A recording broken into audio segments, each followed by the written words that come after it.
Abra sua Bíblia em Romanos, no capítulo 8, versículo 5 até o 10. Você se considera uma pessoa equilibrada ou desequilibrada? E aí? Tem muitos que se acham equilibrados e são desequilibrados. Tem muitos que se acham desequilibrados e são equilibrados. Mas é uma questão de perspectiva. Quem achou, diga amém. Quem não achou, diga não achei ainda. Bom, já achou? Romanos capítulo 8, versículo 5. Podemos?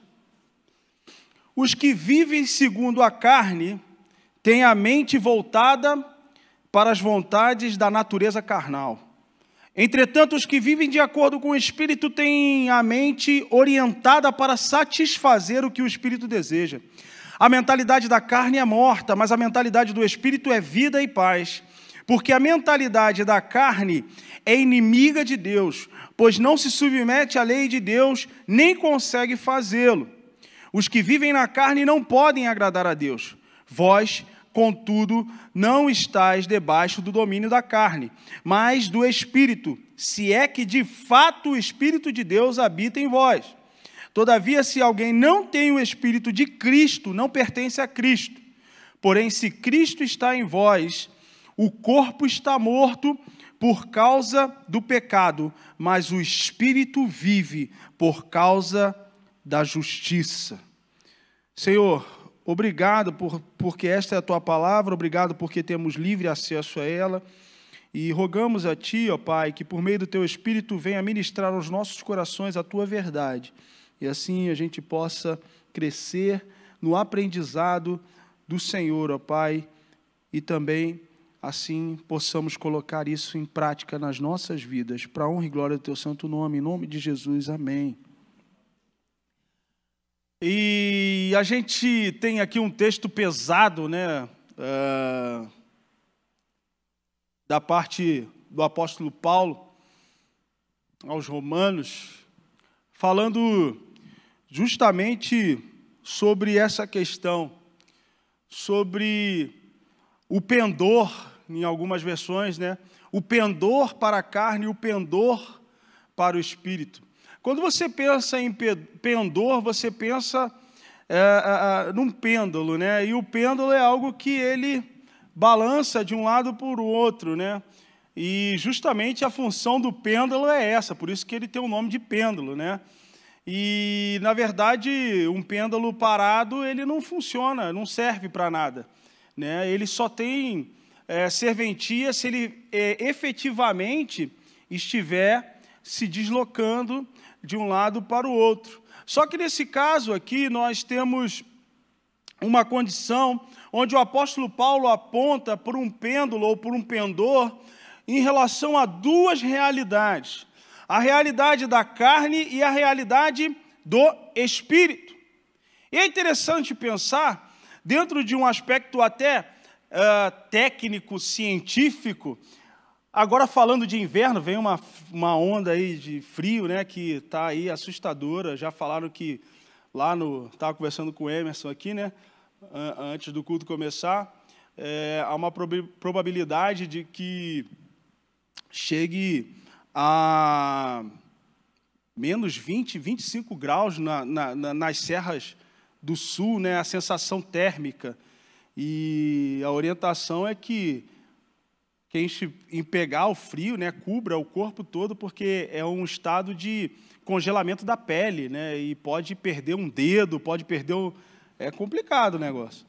E aqui em São Paulo, a sensação térmica está para chegar perto do zero. Então, preparem-se, né, porque dizem que é o maior frio, a onda mais severa do século, né? E é interessante, porque isso traz a característica do inverno. E Quando você pensa no inverno, a gente tem os fenômenos, né, que são da natureza, e você tem as entradas, né, que são os solstícios, o solstício de inverno e o solstício de verão. Ou seja, quando é inverno num hemisfério, no outro hemisfério é verão. Isso acontece por causa da incidência dos raios solares. Ou seja, como há uma inclinação na Terra, os raios solares, eles não batem de forma chapada. Deus é perfeito, né? Porque se o raio solar batesse de forma chapada na Terra, a gente não aguentaria o calor. Então, essa leve inclinação que a Terra tem é o suficiente para que a gente tenha o aquecimento do Sol, mas não sejamos fritados pelo Sol. Só que com essa inclinação, no movimento que a Terra faz, existe a incidência de mais uma parte, ou mais um hemisfério do que o outro. Isso se chama solstício. O solstício de inverno é a menor incidência dos raios solares sobre uma parte da Terra, em relação à linha do Equador. Estou bom de geografia, né? E ciências também, né? Ou lembrando meus ensino médio, né? Entreguei a idade agora, falei ensino médio. Ia falar segundo grau, é entregar a idade mais ainda. Mas, e o verão é o oposto. A inclinação permite que a incidência do Sol seja mais proeminente em um hemisfério que aquece, e aí nós temos o verão. E o que faz essa passagem do solstício do inverno para o solstício de verão e vice-versa é o que a gente chama de equinócio. Equinócio, ele é o meio desse trâmite aí, né? E é justamente as duas estações do ano que nós conhecemos como primavera e outono. É interessante. Olha como é que Deus é perfeito. Já pensou se a gente fosse do inverno direto para o verão? Como é que seria? Então, Deus preparou no meio do caminho um outono que vai desaquecendo para nos preparar o corpo e toda a nossa estrutura física para poder aguentar a mudança climática. E vice-versa, também assim do inverno para o verão. E ele preparou a primavera. E esse outono e primavera são o equinócio. E aí, dentro de um aspecto técnico, o equinócio seria o equilíbrio. Por isso esse nome, equinócio. Seria o equilíbrio. Por quê? Porque quando acontece o equinócio, os raios solares, eles estão batendo exatamente no meio da Terra. Então, há um equilíbrio de disseminação da luz do Sol sobre toda a Terra. Só que Deus é perfeito, amém? Deus nos ensina com a natureza, não é verdade? Toda a sensação de equilíbrio que o equinócio traz, ela é transitória, ela é passageira. Por quê? Porque é um equilíbrio momentâneo que vai nos levar de um estado do inverno para o verão ou do verão para o inverno. Ele não é duradouro, ele não permanece ali. Então há, naturalmente, dentro do nosso contexto de vida mesmo, um desequilíbrio necessário para que nós possamos viver. E é interessante porque a incidência do Sol sobre a Terra vai determinar o que vai estar, ou que tipo de estação vai estar ocorrendo em determinado hemisfério. Ou verão, ou inverno. Quero dizer para você que dentro desse contexto de desequilíbrio, a incidência do sol da justiça sobre a sua vida vai determinar o que você está vivendo na presença de Deus. Ou um verão aquecido, ou um inverno sombrio. Se há incidência de sol, de luz na sua vida, a sua vida será um verão na presença de Deus. Mas se essa luz for escassa, eu quero te dizer que você está vivendo um inverno. E esse desequilíbrio é inerente àquilo que a palavra de Deus nos ensina a respeito de como andar com Deus. Não existe vida cristã equilibrada. Que isso, pastor? Ficou doido? Não, não fiquei. Não existe vida cristã equilibrada. Ou você é amigo de Deus e inimigo do mundo, ou você é amigo do mundo e inimigo de Deus. Ou você, como o pastor Carlos pregou hoje pela manhã, ou você anda no Espírito, como está escrito em Gálatas capítulo 5, versículo 16, ou você anda na carne. Ou a sua mentalidade é do Espírito, ou a sua mentalidade é da carne. Por isso o apóstolo Paulo fala sobre esse pêndulo, sobre esse pendor, sobre esse desequilíbrio. Ou estamos desequilibrados para o Espírito, ou nós estamos desequilibrados para a carne. A verdade é que essa vida que a gente supostamente pensa ser equilibrada, ela é só uma transitoriedade do estado que você decide seguir, ou ter, ou permanecer na sua vida. Lembra que Jesus fala para uma das igrejas do Apocalipse, se eu não me engano, a Laodiceia, ele diz o quê? Vocês são mornos. Vocês não são frios, vocês não são quentes. Vocês são mornos. Alguns estudiosos vão dizer que, dentro de um contexto histórico, isso se referia a uma fonte, né? A gente falava aqui com o Alessandro, né? e a Alexane, né? Das viagens lá para Caldas Novas, né? Das fontes termais, águas quentes, né? E dizem os estudiosos que naquela região, né, Paloma, de Laodiceia, que era Caldas Novas daquele tempo, existiam as fontes termais, existia uma água que ela não era nem quente, mas ela também não era fria, ela era morna.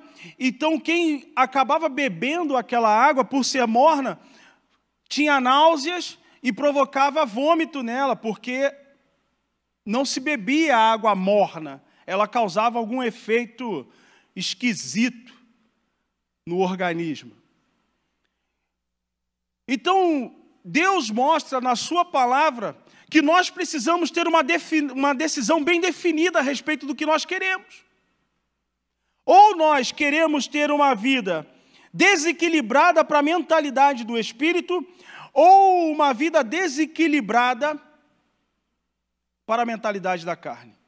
O aparente equilíbrio que nós podemos ter é só um momento de transitoriedade entre aquilo que você vai decidir ser na sua vida.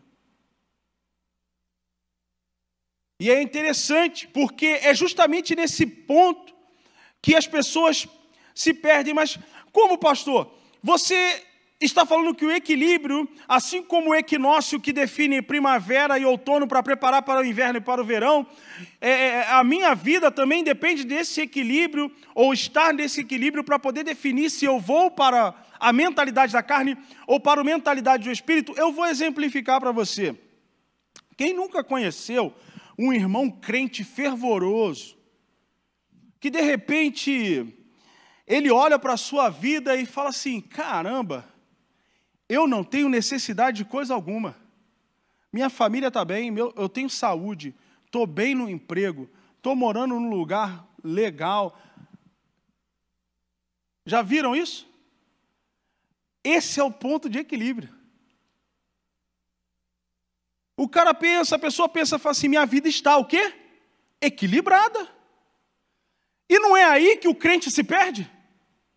Porque é justamente nesse ponto de equilíbrio que ele acaba definindo: minha vida está equilibrada, eu posso relaxar. E começa a relaxar e começa a adotar a mentalidade da carne no que diz respeito a pensar em si mesmo. Eu quero mais lazer, eu quero mais para mim, eu quero alcançar mais, eu quero ter mais coisas. E daqui a pouco, quando você menos percebe, é a mentalidade da carne que está te conduzindo. Ou eu posso partir desse ponto de equilíbrio, minha vida está equilibrada, e cambar, como diz lá no Rio, para a mentalidade do Espírito. Ou seja, tudo que eu alcancei veio da parte do Senhor para mim, então tudo que eu tenho pertence a Ele e vou dedicar a Ele. E aí, como foi dito novamente pela manhã, andeis, portanto, no Espírito e jamais, nunca satisfareis a vontade da carne. O ponto de equilíbrio é o ponto de decisão. É o ponto onde você decide que mentalidade você vai adotar para a sua vida. Para onde você vai se desequilibrar. Para onde você vai pender. Para onde a gangorra vai balançar.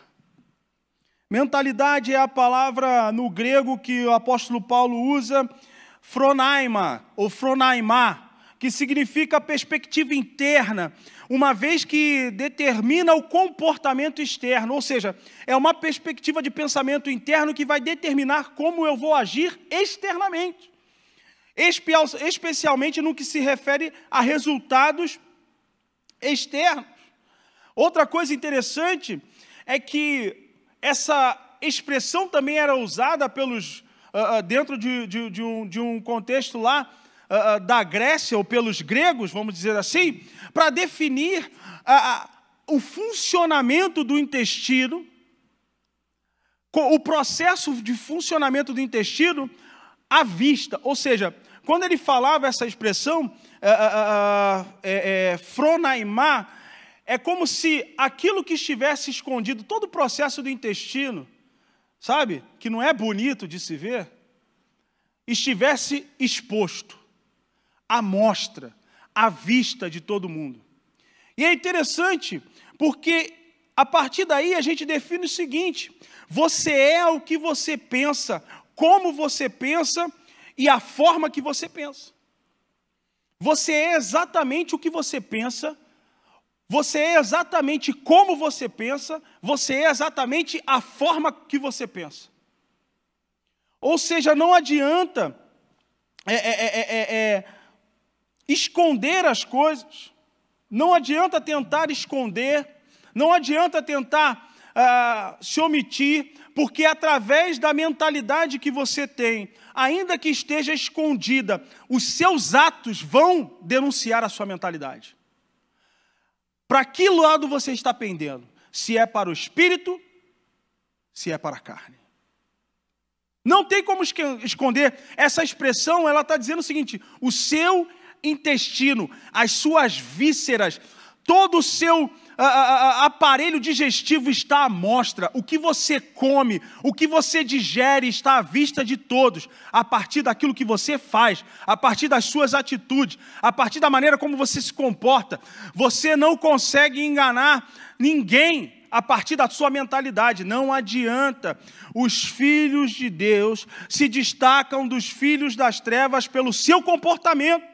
Por isso que a palavra de Deus diz que nós não seremos confundidos. Tem dois sentidos: de não sermos confundidos no sentido de não ficarmos confusos, mas também de não sermos confundidos no sentido de não nos confundirem com outros. Porque o nosso comportamento deve ser diferente do comportamento de quem vive pela carne. Então, resta saber para qual mentalidade a sua vida está desequilibrada. A sua vida está desequilibrada para a mentalidade da carne ou para a mentalidade do Espírito? Olha o versículo 5, para a mentalidade da carne. Olha o que diz: os que vivem segundo a carne têm a mente voltada para as vontades da natureza carnal. Entretanto, os que vivem de acordo com o Espírito têm a mente orientada para satisfazer o que o Espírito deseja. Sabe o que eu aprendo com isso? Que a carne não aceita orientação. Perceba que Paulo escolhe cuidadosamente as palavras. Ele diz o seguinte: a mentalidade da carne está voltada para as coisas da carne. E ele vai dizer que a mentalidade do Espírito está, o quê? Orientada. É diferente. Por quê? Porque a carne só se importa com ela mesma. A carne não aceita orientação. A carne é desobediente. A carne é orgulhosa. A carne é altiva, ela é soberba. A carne, ela só é voltada para si mesma, ela só se enxerga, ela só vê as suas necessidades, ela sempre quer ser agradada, ela é egoísta, egocêntrica, ela precisa ser satisfeita e por isso não busca satisfazer a vontade de ninguém que não seja ela mesma. E aí, não à toa, o apóstolo Paulo, no mesmo texto, ele vai dizer o seguinte, lá no versículo 7, porque a mentalidade da carne é inimiga de Deus, pois não se submete à lei de Deus e nem consegue fazê-lo. Sabe por quê? Porque a carne só é voltada para si mesma. Se ela é voltada para si mesma, ela não aceita a orientação de ninguém, então ela não consegue obedecer, ela não consegue seguir a vontade de Deus. Por quê? Porque ela só segue a sua própria vontade. Não é isso que nós mais ouvimos nesses últimos tempos?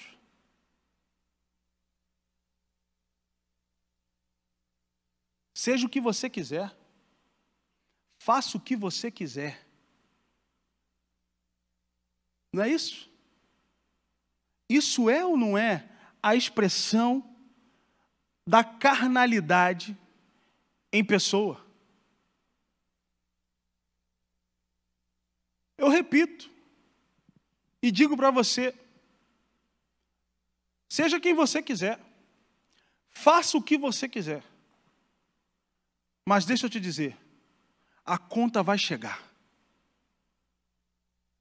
E quando a conta chegar, talvez não tenha tempo para mais nada. Cuidado com as ideias que a carne proporciona. A carne só pensa nela, a carne só quer satisfazer ela. A mentalidade da carne busca o prazer próprio. A mentalidade da carne só pensa em si mesmo. Não à toa, não foi combinado, né? Mas é porque, quando isso acontece, é porque Deus quer falar alguma coisa. Então, você vai me ver citando algumas passagens aqui da mensagem do pastor pela manhã, né?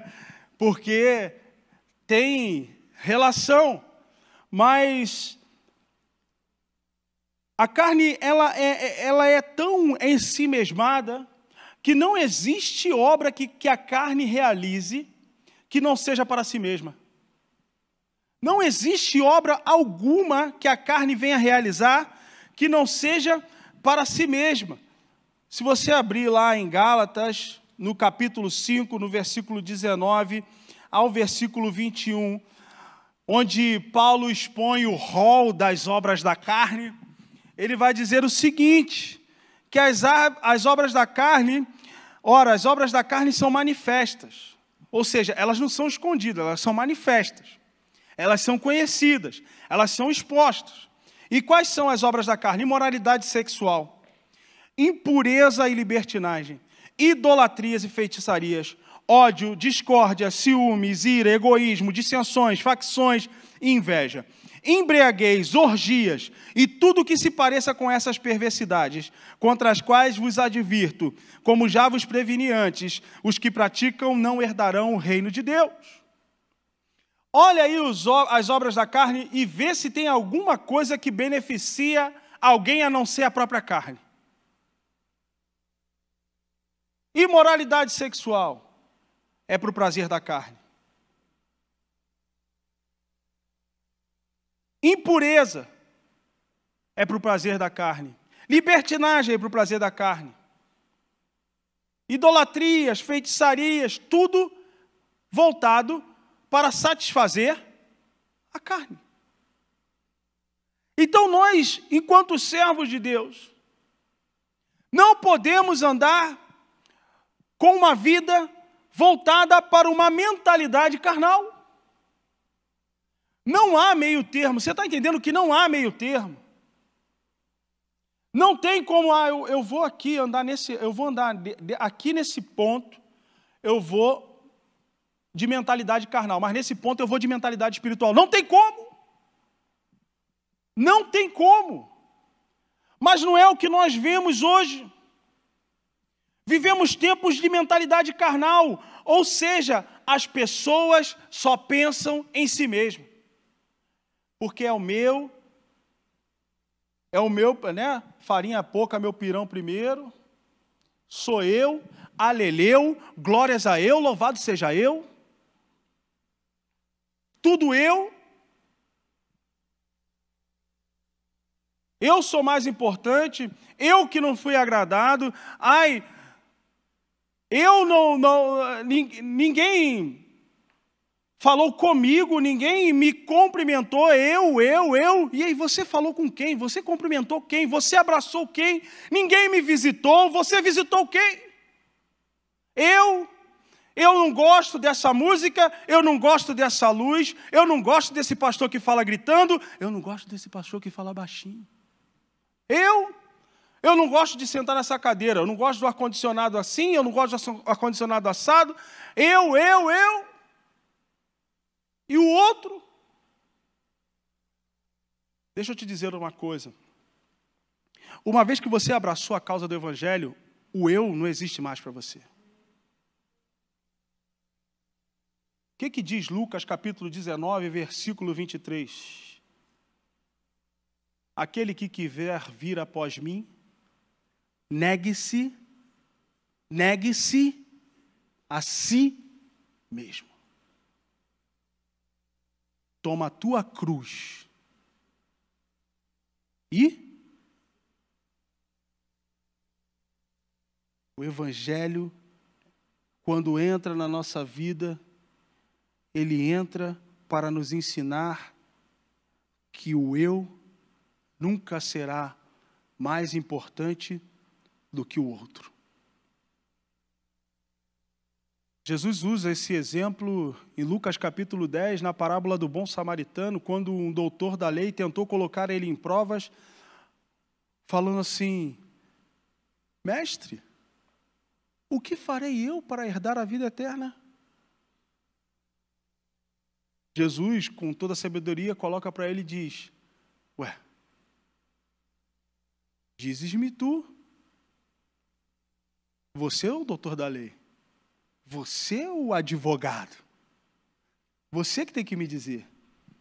E o cara prontamente, né, ele queria mostrar que ele sabia, ele responde: amarás o Senhor, o teu Deus, sobre todas as coisas, com todo o seu entendimento, com todas as suas forças, e ao teu próximo como a ti mesmo. Jesus diz: respondeste bem, parabéns. Eu imagino aquele cara enchendo o peito de orgulho: olha lá, sei mais do que Jesus. Eu sei mais do que o mestre.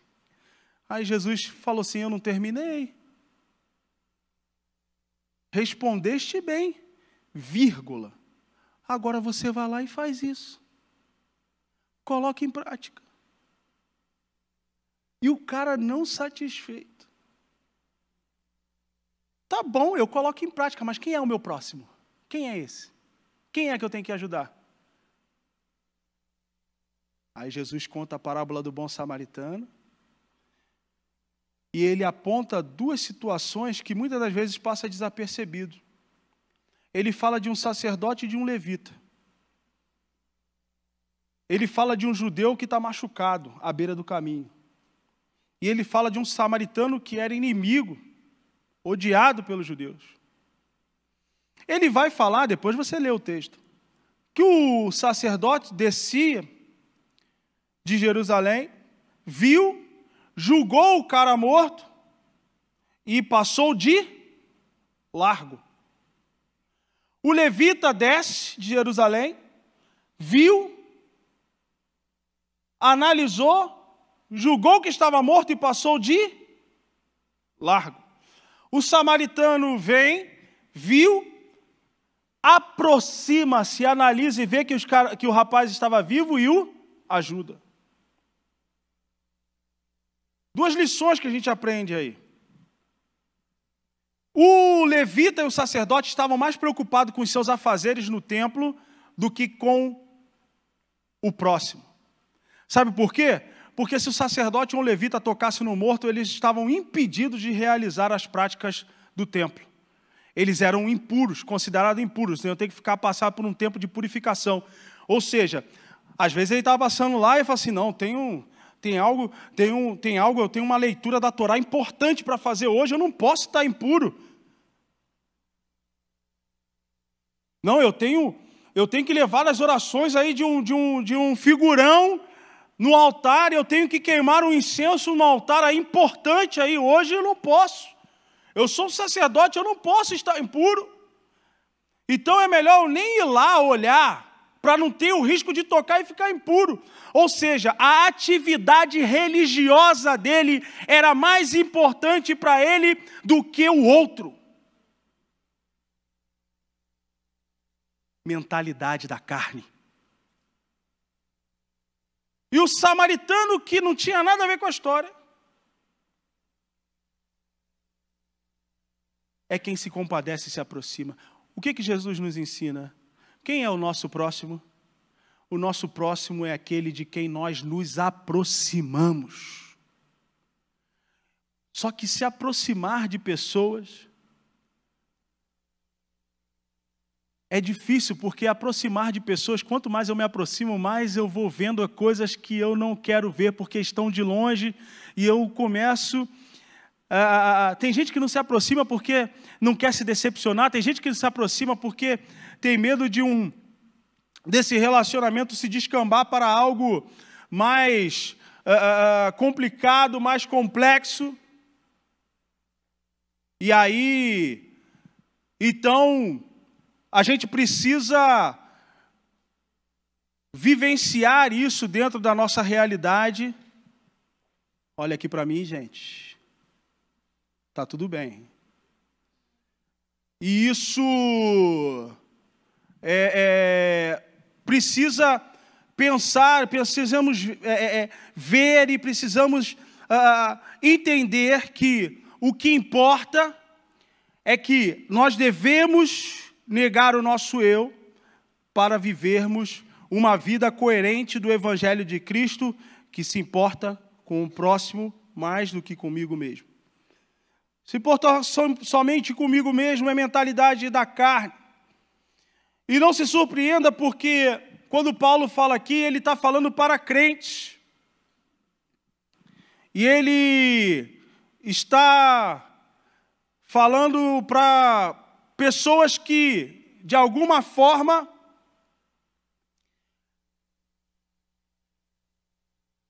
alguém pode ajudar, por favor, a Rosa?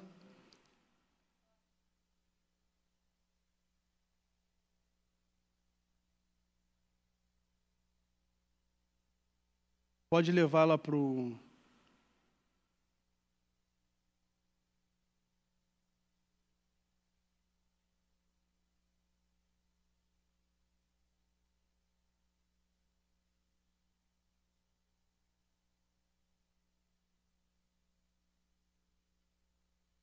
Isso.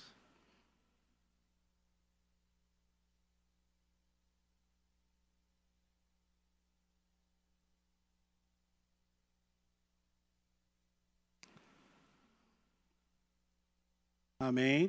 Tá tudo bem, tá?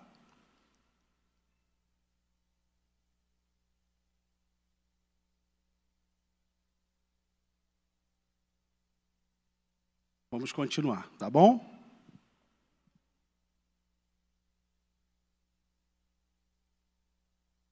Então isso é para os crentes, isso é para nós que estamos aqui vivendo a realidade do Evangelho.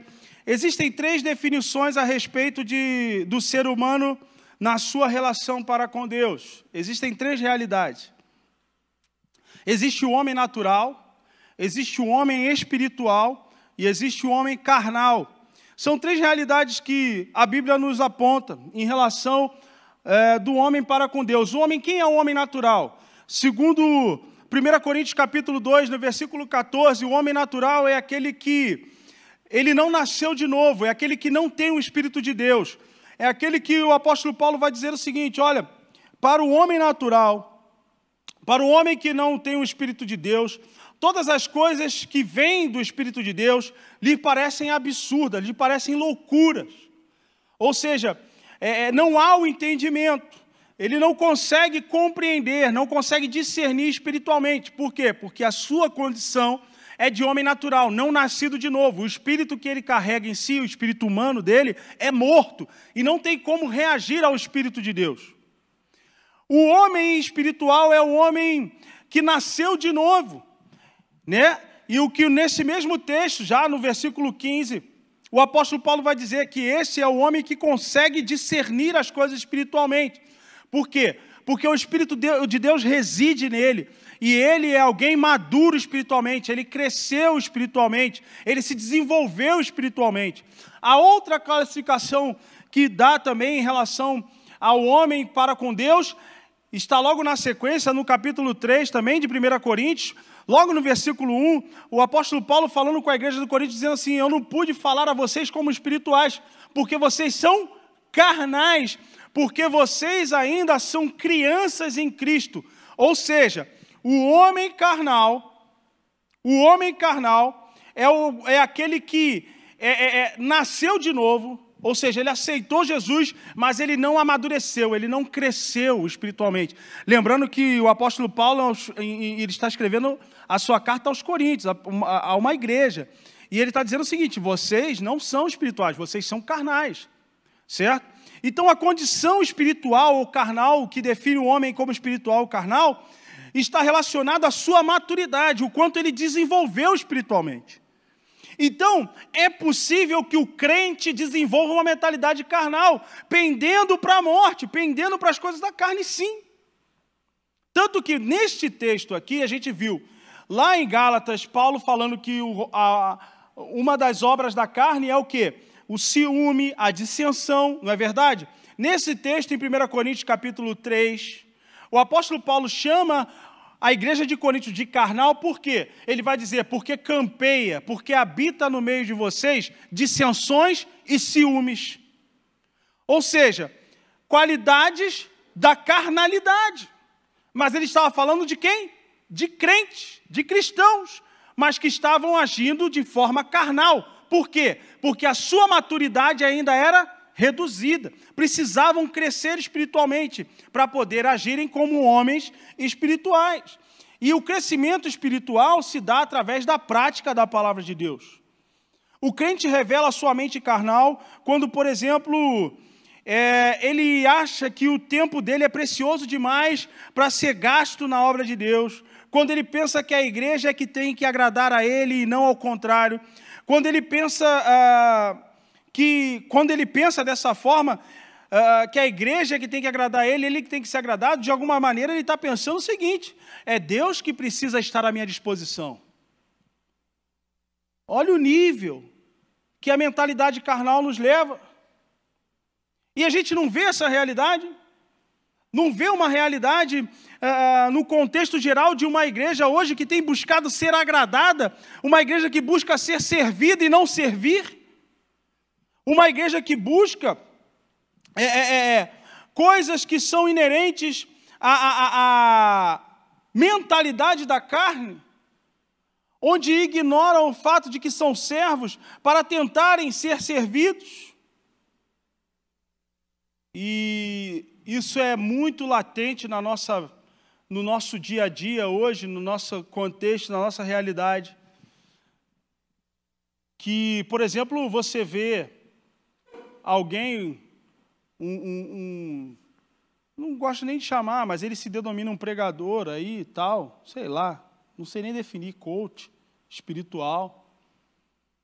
Mas quando um camarada desse que tem milhões de seguidores nas suas redes sociais, inclusive seguidores famosos, pessoas famosas da mídia, e ele coloca algo da seguinte forma, dizendo que Jesus é o centro do universo. E aí, podia ter parado por aí. Mas ele vai falar, Jesus é o centro do universo. E de Jesus o centro é você. Aí complica. Porque nós não temos condições de ser a centralidade de Cristo. Mas é exatamente esse tipo de discurso que muitos crentes estão buscando ouvir. Esse discurso lota plenários, lota auditórios, porque ninguém quer mais ser, hoje em dia, confrontado com a realidade. A verdade se tornou persona não grata. Por quê? Porque a verdade nos coloca numa posição onde nós temos que reconhecer as nossas próprias falhas, os nossos próprios defeitos, e ninguém quer se ver como alguém defeituoso, alguém falho. Por quê? Porque a mensagem desse tempo é: você pode tudo, você consegue, você é o máximo. Então, quando alguém chega e diz para você: você é um nada, cara, isso aqui eu não quero. Isso aqui não serve para mim. E aí alguém vem e diz: não, Jesus é o centro de todas as coisas. E Ele, sendo o centro de todas as coisas, tem você como centro dele. Então, quem é o centro de todas as coisas? Jesus ou você? Se Jesus é o centro e você é o centro de Jesus, está dizendo que eu e você somos mais importantes do que Cristo. Está vendo como é sutil? A palavra é bonita. Você chora e dá glória a Deus, mas não percebe a sutileza do engano. E isso é um discurso que encaixa muito bem nos tempos de hoje, como Paulo escreve a 2 Timóteo, sua segunda carta aos Timóteos, no capítulo 3, dizendo o seguinte, no versículo 2, no final dos tempos, os homens serão amantes de si mesmos. E não é isso? Só que essa mentalidade é uma mentalidade carnal, e isso está afetando dentro de um contexto da nossa igreja, porque dentro de um contexto de igreja, né, do Cristo, não a nossa igreja, mas num contexto geral de igreja, porque o homem carnal é o homem também cristão que não cresceu espiritualmente, e isso afeta a sua relação para com os outros, para com os irmãos, uns para com os outros, naquilo que nós devemos representar como serviço, como cuidado. Então, a gente vê isso quando alguém chega e fala assim: eu não tenho tempo para servir na igreja, eu não tenho tempo para fazer isso, eu sou ocupado demais. Além de você estar mentindo, porque ninguém é ocupado demais que não possa ter um tempo para fazer algo, você ainda está chamando os outros que arrumam tempo para fazer de desocupados. É ou não é?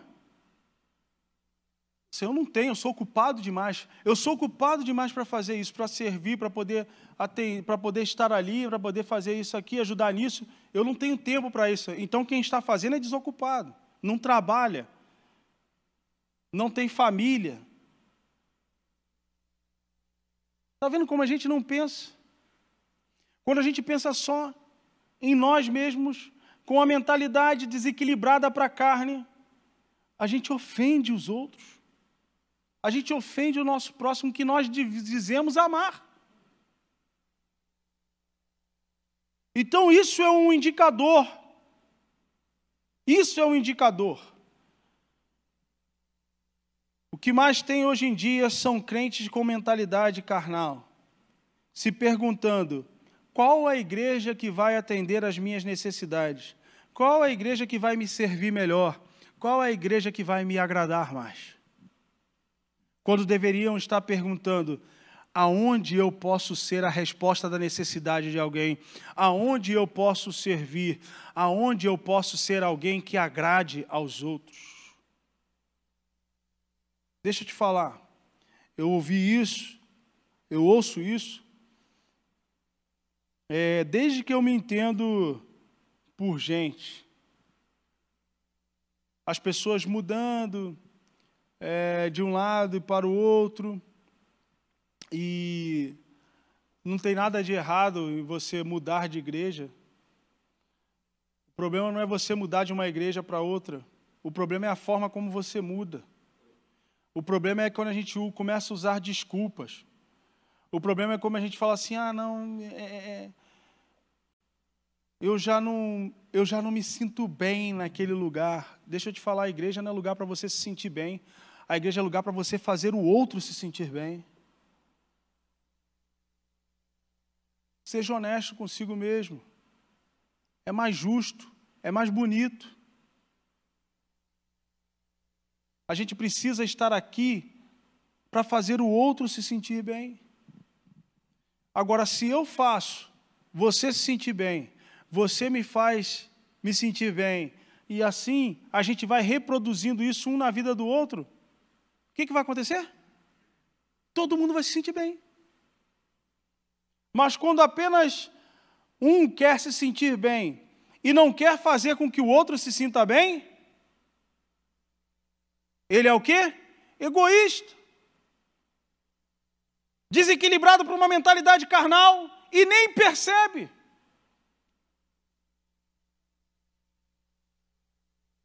Precisamos estar desequilibrados para uma mentalidade do Espírito. Versículo 5. Os que vivem de acordo com o Espírito, têm a mente orientada para satisfazer o que o Espírito deseja. Ou seja, você vê que é o oposto. Os que vivem pela carne, pela mentalidade da carne, experimentam aquilo que a carne está voltada para fazer, e a carne está voltada para si mesma.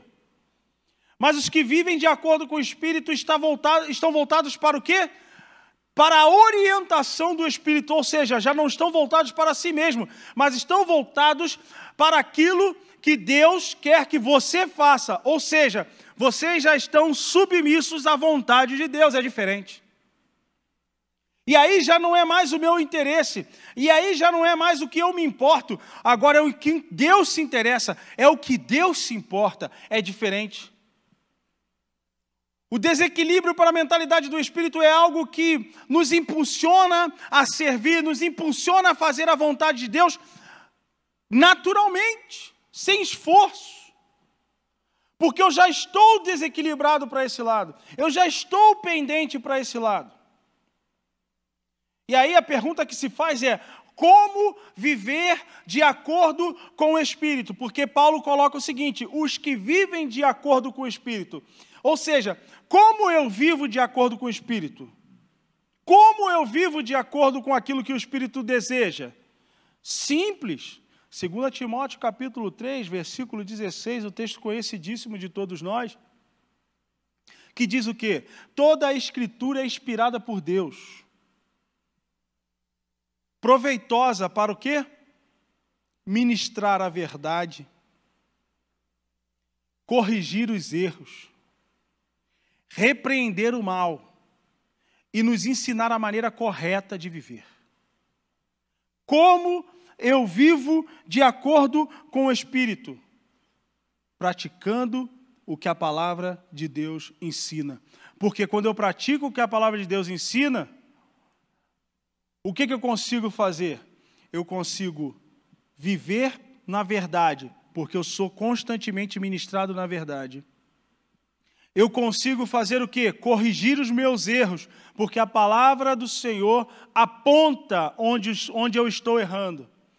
Eu consigo repreender o mal sobre a minha vida, ou seja, eu consigo resistir às tentações, eu consigo vencer as dificuldades que o mal impõe sobre a minha vida, porque a palavra do Senhor me garante isso, porque é lá que está escrito, no mundo tereis aflições, mas tem de bom ânimo, porque eu venci o mundo. É isso a palavra nos ensinando a enfrentar e vencer, a transpor o mal sobre nossas vidas. Quando o salmista fala, muitas são as aflições dos justos, mas o Senhor a livra de todas. E isso é a palavra de Deus nos ensinando a vencer o mal. E isso é viver de acordo com o Espírito. E por último ele vai falar, nos ensina a maneira correta de viver, a palavra nos ensina a maneira certinha de viver, dizendo o seguinte: olha, isso está certo, isso está errado, isso aqui está certo, isso aqui está errado. Ou seja, se você seguir o que a Bíblia diz, não tem como dar errado. Você vai viver corretamente. E se você vive corretamente, você vive de acordo com o Espírito. E o que o Espírito deseja? O Espírito deseja fazer a vontade de Deus. É isso que o Espírito deseja. Não à toa, Paulo escreve em Romanos, aí mais à frente, no capítulo 8 ainda, mas no versículo 14, dizendo o seguinte: olha, aqueles que são os filhos de Deus, esses são os guiados pelo Espírito de Deus. Você é filho de Deus? Quantos são filhos de Deus? Amém? Deixa eu te dizer uma coisa, você tem um GPS aí, sabia? O GPS preciso, que indique exatamente para onde você deve ir e o que você tem que fazer. Segue ele que vai dar certo. Segue ele que funciona. E essa é a mentalidade do Espírito na nossa vida. A mentalidade do Espírito é orientada a satisfazer e não a ser satisfeita, porque o foco é outro, ou seja, já não tem a ver com o fato de eu me sentir bem, mas fazer com que o outro se sinta bem. E é interessante, porque a gente não falou que a mentalidade da carne, ela tem lá, nas obras da carne, a sua regra, e sempre buscando satisfazer a própria carne. No mesmo texto de Gálatas, no mesmo capítulo 5, só que a partir do versículo 22, a palavra de Deus vai mostrar o resultado da mentalidade do Espírito, que é o quê? O fruto do Espírito. E olha a diferença. O fruto do Espírito é o quê? É amor, é alegria, é paz, paciência, benignidade, bondade, fidelidade, mansidão e domínio próprio. Lembra que as obras da carne só atendem aos desejos da carne? Em contrapartida, o fruto do Espírito não atende nenhum desejo nosso, muito menos da carne, porque está preocupado com o outro. Porque se o fruto do Espírito é amor, esse amor é manifestado se eu faço o quê? Se eu efetivamente amo. E para eu amar, eu tenho que amar alguém. Ou alguém fica aqui no espelho falando: eu me amo, eu sou lindo. A gente pode marcar uma consulta com o Dr. Jean-Luc também. Mas o amor só faz sentido se for voltado para o outro. Não é verdade? A alegria, ela não é um estado individual. A felicidade sim, mas a alegria não. Quando Paulo fala a respeito da felicidade lá em Filipenses capítulo 4, ele fala assim: eu aprendi o segredo, ou o mistério de andar feliz, em toda e qualquer circunstância, o mistério de viver feliz. Ele estava falando dele. Ele começa falando: porque eu sei o que é passar fome, e eu sei o que é ter abundância, eu sei o que é estar vestido, eu sei o que é não ter o que vestir. Ele estava falando dele. O estado de felicidade é individual, mas a alegria, ela é um estado coletivo. A alegria contagia uma família inteira. Se ali tem um chefe de família alegre, a sua família vai ser alegre também. A alegria contagia o ambiente. Não é isso que a palavra de Deus fala? Que a alegria do Senhor é a nossa força? Olha aí. A alegria do Senhor, a alegria dele. E a alegria dele resulta em força para nós. Então, o fruto do Espírito é voltado, porque a mentalidade do Espírito é voltada para o outro. Paz. Paz, você só tem paz nas relações. Paz uns para com os outros. Paciência. Você só pode ser paciente com alguém. Não existe paciência consigo mesmo. Benignidade, bondade, você só pode exercer bondade, fidelidade, ter mansidão em relação a outra pessoa. E domínio próprio também, você só pode ter o domínio próprio em relação a outra pessoa. É o que você faz a partir de outra pessoa. Aquela fechada que você toma no trânsito e você fala assim: vai com Deus abençoado, porque você tem domínio próprio, amém? Ei, fiquei preocupado agora. Vou ter que começar de novo a pregação. Você tem domínio próprio, amém? Ih, Jeová, o negócio está difícil. Você tem, amado, você tem o domínio próprio, sim. Você pode até não estar praticando, mas você tem. Então, perceba que o fruto do Espírito sempre aponta para um comportamento seu que está relacionado a outra pessoa. Ao contrário da mentalidade da carne, ela aponta para um comportamento seu que está voltado para si mesmo, voltado para o seu desejo, para o desejo da sua carne. A mentalidade da carne é morta, versículo 6, mas a mentalidade do Espírito é vida e paz, ou seja, a mentalidade da carne é morta porque é improdutiva. Sendo assim, não é possível que alguém tenha a mente carnal e produza algo vivo. Ou seja, ninguém que tenha a mente carnal consegue produzir algo frutífero. Não produz fruto nenhum. Por quê? A mentalidade da carne é morta, é improdutiva. Ela não produz nada. Ela só suga. A mentalidade da carne é parasitária. Ela suga a sua vida, ela suga a sua alegria, ela suga o amor, ela suga a paz, ela suga a bondade, ela suga a paciência, ela suga o domínio próprio, ela suga a mansidão, ela suga a fidelidade, ela suga a benignidade, ela só suga, ela só consome, ela não produz nada, ela é parasitária. Por isso, em tudo que nós vivenciamos, é necessário ter a mentalidade do Espírito. Porque a mentalidade do Espírito é frutífera. Ela produz frutos a 30, a 60 e a 100 por cada semente que é plantada.